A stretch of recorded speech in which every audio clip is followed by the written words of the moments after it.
Greetings, YouTube and Facebook video followers.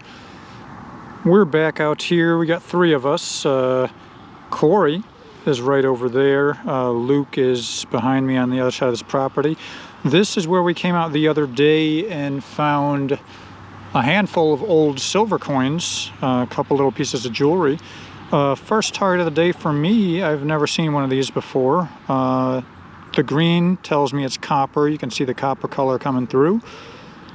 19 on the Equinox 800. So I've never seen one. It almost looks like some kind of band-aid, something that would perhaps hold wires together, clamp on something.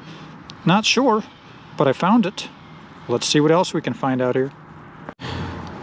Well, penny signal, but not a penny. This looks like an old, probably copper piece of a hose. You can see the red copper coming through, or I might have nicked her with a shovel.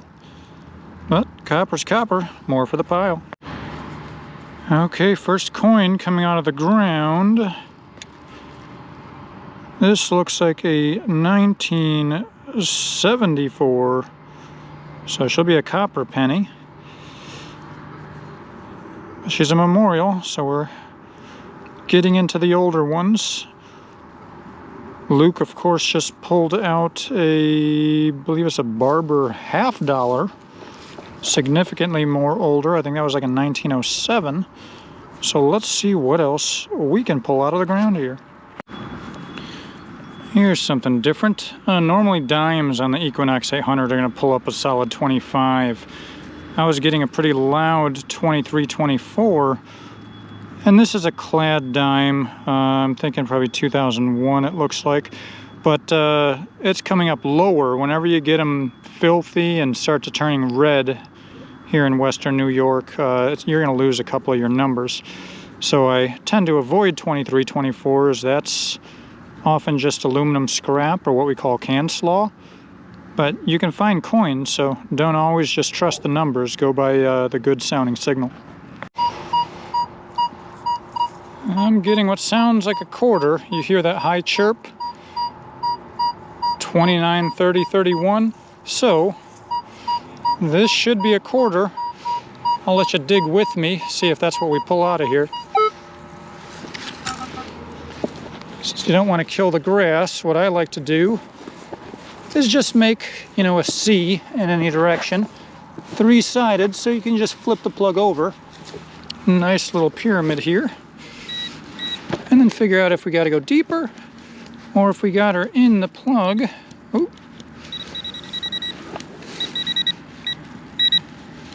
She's in here.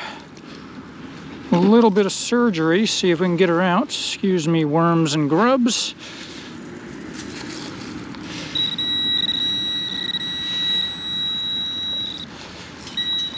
Do you think we should be using bigger coils or no?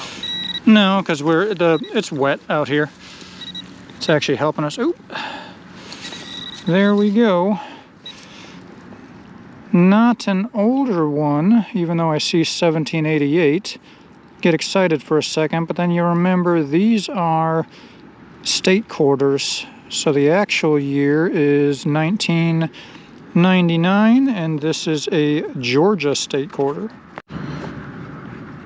Another surprise, instead of getting a 23-24, I was getting between like a 29-35 out of this hole to get a 1967 dime.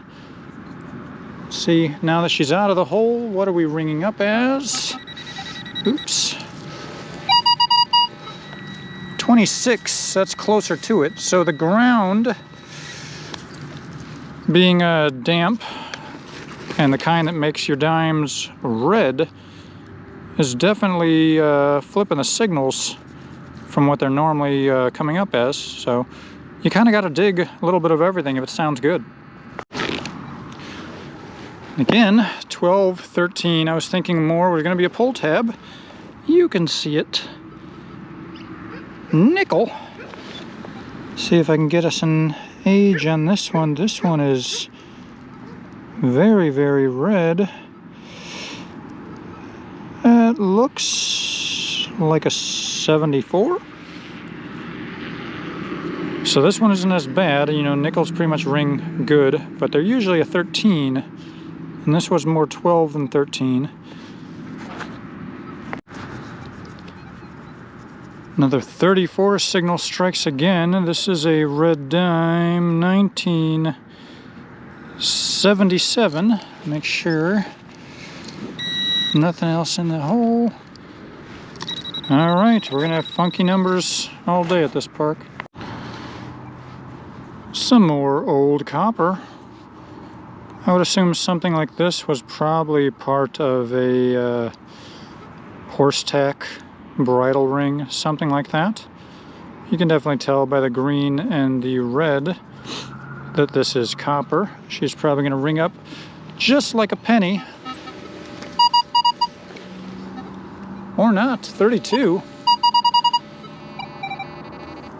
That's higher than I was expecting, so. But she looks like copper to me, and definitely not magnetic.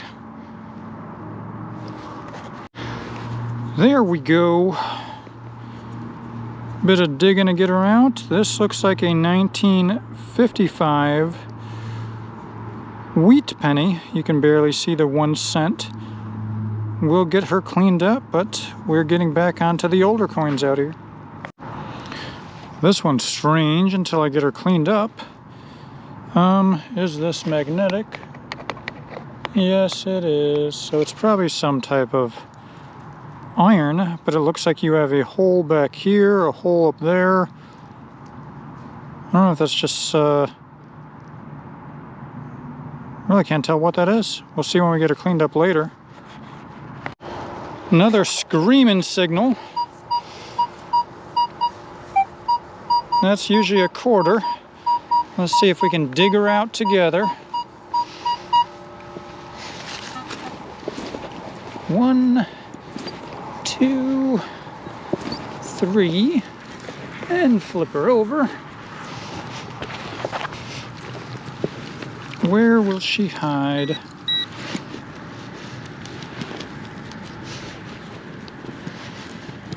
Don't hear her yet, but the soil is pretty packed in.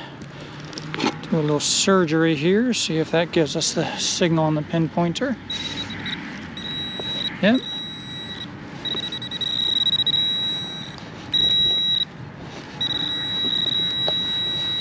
Should be in this half.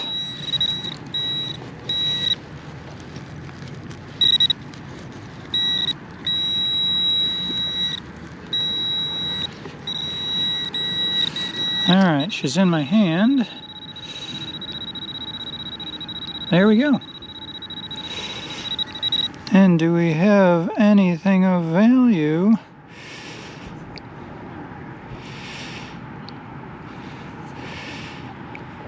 This one's hard to read. What do we got? Probably a state quarter. Can't really make out which end is up. Yeah, I see the 2014 at the bottom. And what does that say? Arches? Is this the McDonald's state quarter?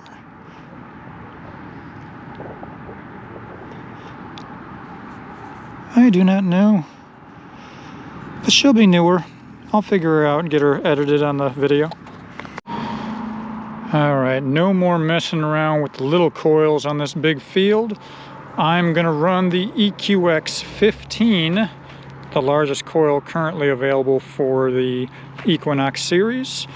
And Corey's going to run the EQX 11 on her Xterra Pro. Get a little bit more of a stable VDI out of the Equinox coils on the Xterra machine. Let's see what we can find now. Okay, first target with the big coil. It's going to be another dime.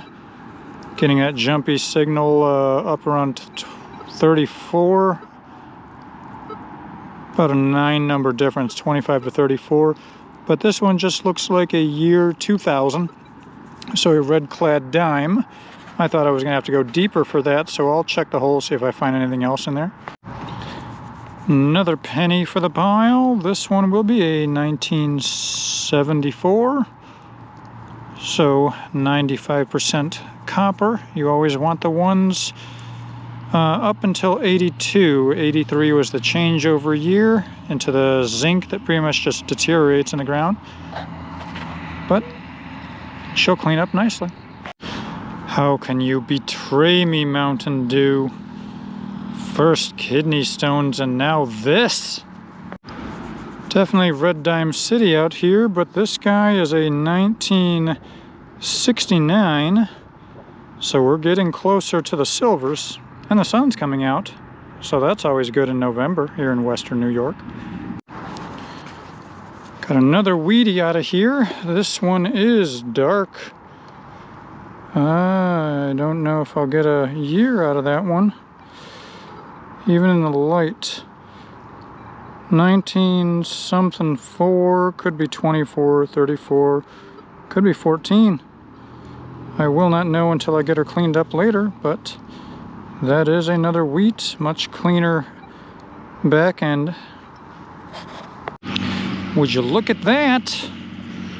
Not very deep, but we didn't find this the other day. This is an old Canadian penny, Regina Elizabeth II, Del Gratia. That is either going to be a 52 or 62. A little hard to read through that crust. But that's the oldest one of these Canadians I found so far. This one's just going to end up being a copper memorial. But 69. Nice. Don't even know what this one is, if that's the back of a button or perhaps back of a pin. She was ringing up a mid-20s, so something else to clean up and see what we got later. Another weedy for the pile. This one is a 44, it looks like. This area, I feel like there probably had some kind of sales booth or something. This is where I was pulling a lot of the old coins the other day. So I'm going to stick around here with the big coil, see how many more we can pull out. In the wild, we stalk an unknowing Corey in the middle of her hunt. What might she have found?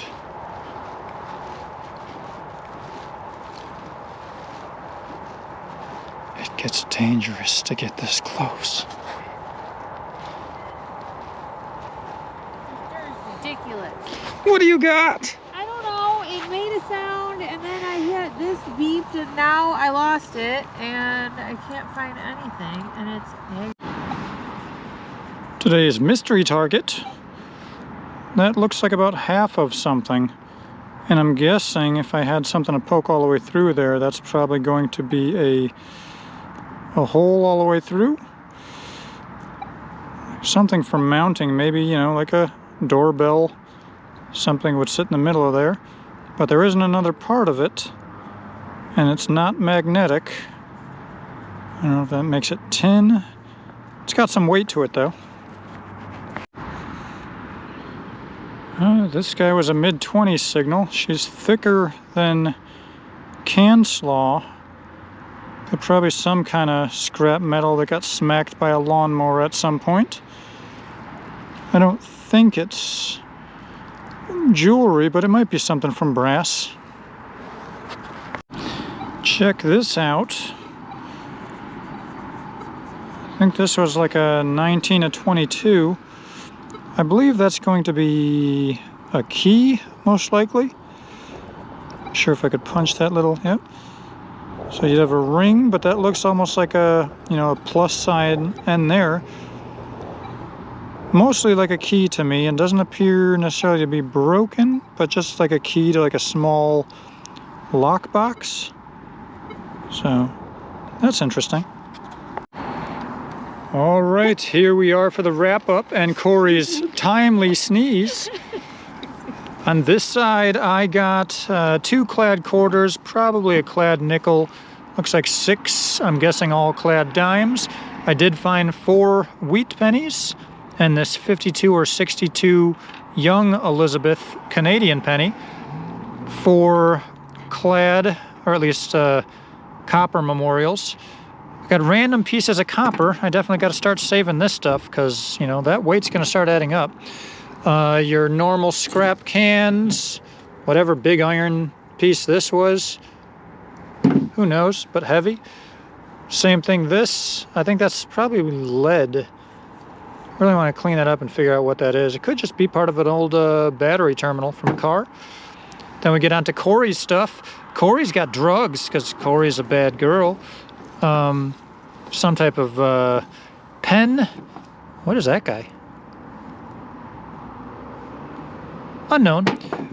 Corey's got her assortment of nickels, pennies. This, which I think is one of those croc things, ain't it? I think so. It says Pokemon on the back. I don't know.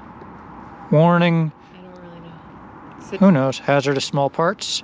That's why it's great for children. Let's see, we got a golf ball, we have canned slaw, we have more canned slaw, we have a giant piece of iron. We did need a doorstop, or at least something to throw back at people that tailgate us on the way home. Then we get on to Luke's stuff. Do we got this all sorted out? What do we got? All the pennies, nickels. You found a couple of wheats in here, didn't you? 1 wheat. 1 wheat. All right, so then we got a bunch of them. Memorials, going to be a mixture of coppers and clad. We have a Canadian beaver nickel, a 57, that's going to be a silver Washington quarter, and 1907, what do we call this guy, barber half? Barber half. So you don't find many like that these days. And then this guy that we don't know if that's part of like a window thing or perhaps a candle sconce. I don't even know why I know what word that is. And then your typical scrap. What do we think this is? No idea what that is. That's somebody's butt plug. Smells good. Found Jesus. Oh yeah, where's Jesus? Oh yeah, I almost forgot. Jesus. Obviously you can see his face and the thorns and whatnot there, but then you flip the back over here and we got Creed Sterling, somebody named Kim. That's probably Eminem's wife. She was out here losing her bling jewelry, but silver. And that is going to wrap up what we got for today. So thanks Corey and thanks Luke for joining on this adventure. Now it's time for all of us to go get some food.